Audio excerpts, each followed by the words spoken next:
Harry Potter story book में आपका स्वागत है। आज की स्टोरी है होक्रक्स पार्ट 2। इससे पहले की स्टोरी में मैंने आपको बताया था कि वोल्डेमॉर्ट ने अमर होने के लिए होक्रक्स बनाए थे और यह भी बताया था कि होक्रक्स कैसे बनाए जाते हैं और किस तरह काम करते हैं। वोल्डेमॉर्ट ने कुछ महत्वपूर्ण वस्तुओं को होक्रक्स बनाया और उन्हें कुछ महत्वपूर्ण स्थानों पर छिपा दिया जिससे किसी को भी उनका पता ना चल पाए। लेकिन डंबलडोर ने कुछ सुरागों की मदद से उन स्थानों और वस्तुओं का पता लगाया जहां वो होक्रक्स हो सकते थे। इनमें सबसे पहली थी टॉम रिडल की डायरी।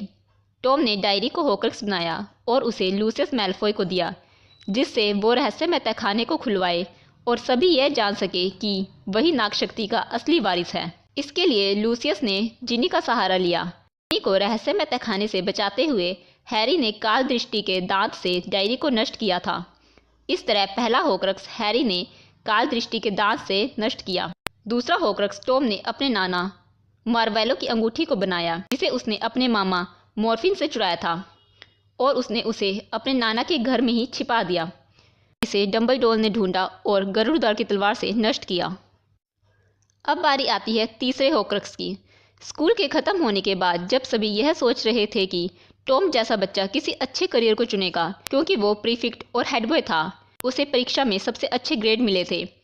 उसे टीचर ने जादू मंत्रालय में नौकरी करने का सुझाव दिया था और प्रोफेसर स्लगहॉर्न ने वहां नौकरी दिलवाने की भी बात कही थी, लेकिन उसने उन्हें मना कर दिया और बोर्गिन एंड बर्ग्स में काम करना शुरू कर दिया। उसके आकर्षक, विनम्र, चतुर और असामान्य योग्यता के कारण वहां पर कुछ खास काम दिए जाने लगे, जैसे लोगों को इस बात के लिए राजी करना कि वे अपना मूल्यवान सामान उस दुकान को बेच दे। तब टॉम हेप्सिबा स्मिथ नाम की एक बहुत बूढ़ी और अमीर जादूगरनी के घर अपने काम के सिलसिले में जाता रहता था।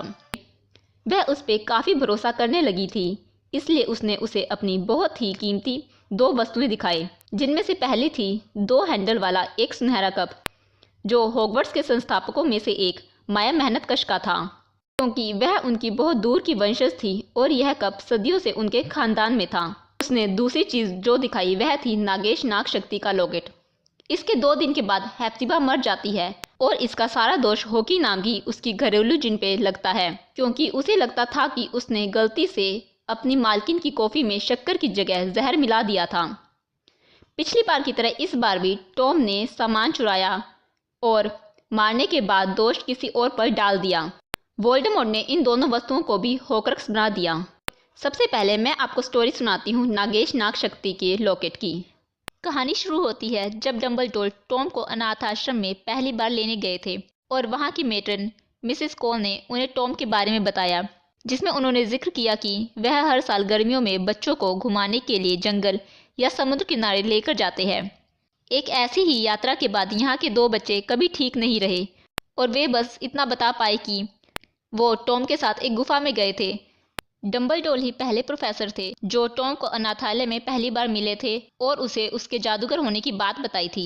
पहली मुलाकात में ही टॉम की सच्चाई डंबलडोर के सामने आ गई थी और तब से उन्होंने हॉगवर्ट्स में भी टॉम पर नजर रखनी शुरू की। जैसा मूवी में दिखाया गया है, डंबलडोर हैरी को अपने साथ होक्रक्स ढूंढने के लिए लेकर जाते हैं और वे दोनों अंतर्ध्यान होकर समुद्र के पास एक गुफा में पहुंच जाते हैं। लेकिन बुक में बताया गया है कि हॉगवर्ट्स में अंतर्ध्यान नहीं हुआ जा सकता, इसलिए डंबलडोर हैरी के साथ स्कूल से बाहर निकलते हैं और फिर अंतर्ध्यान होते हैं।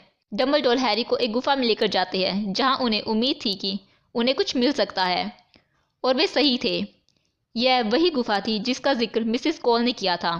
वे अंतर्ध्यान होकर एक जगह जाते हैं जहां वे समुद्र में एक ऊंची चट्टान पर खड़े थे।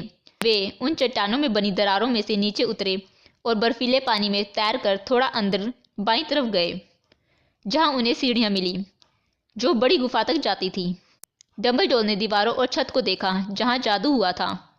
वे ऐसी बातों पर ध्यान दे रहे थे जिन्हें हैरी नहीं देख सकता था। वे कुछ अजीब भाषा में शब्द कह रहे थे जिन्हें हैरी नहीं समझ सकता था।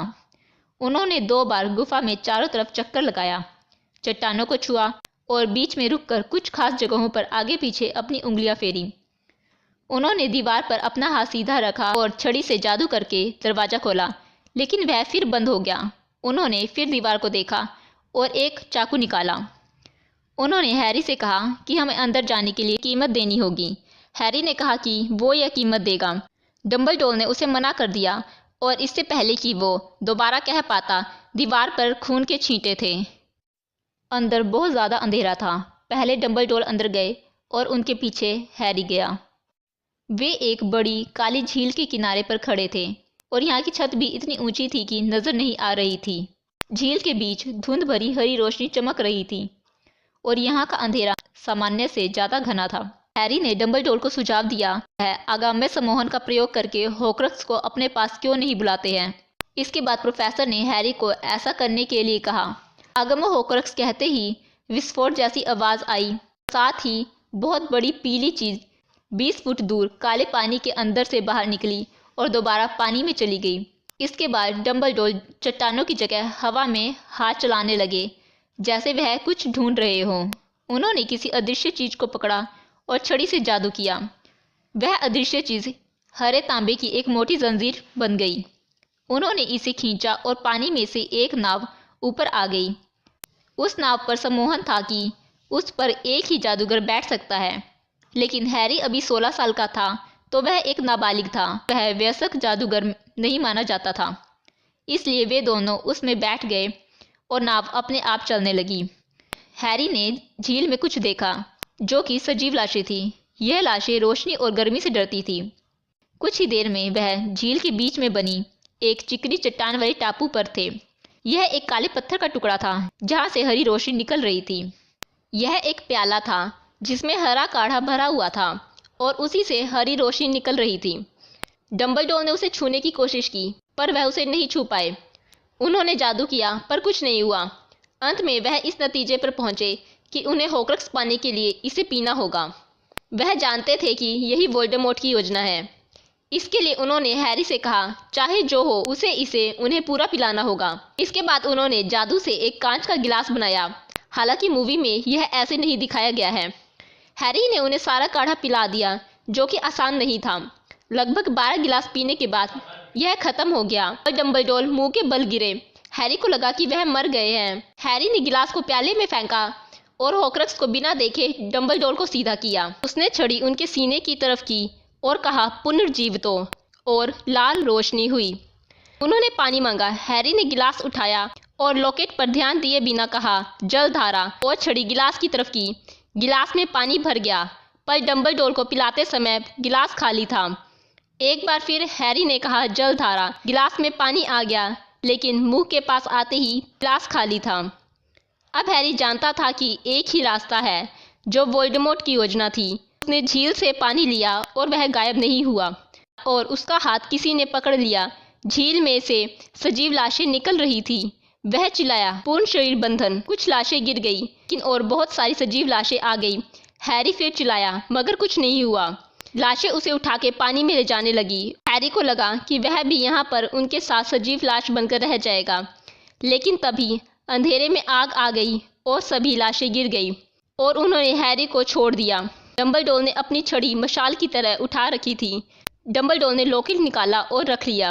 उन्होंने हैरी को पास बुलाया और वे दोनों नाव में बैठ गए। सजीव लाशों को रोशनी से पता नहीं चला कि उनके शिकार जा रहे थे और अंत में वे स्कूल पहुंच गए।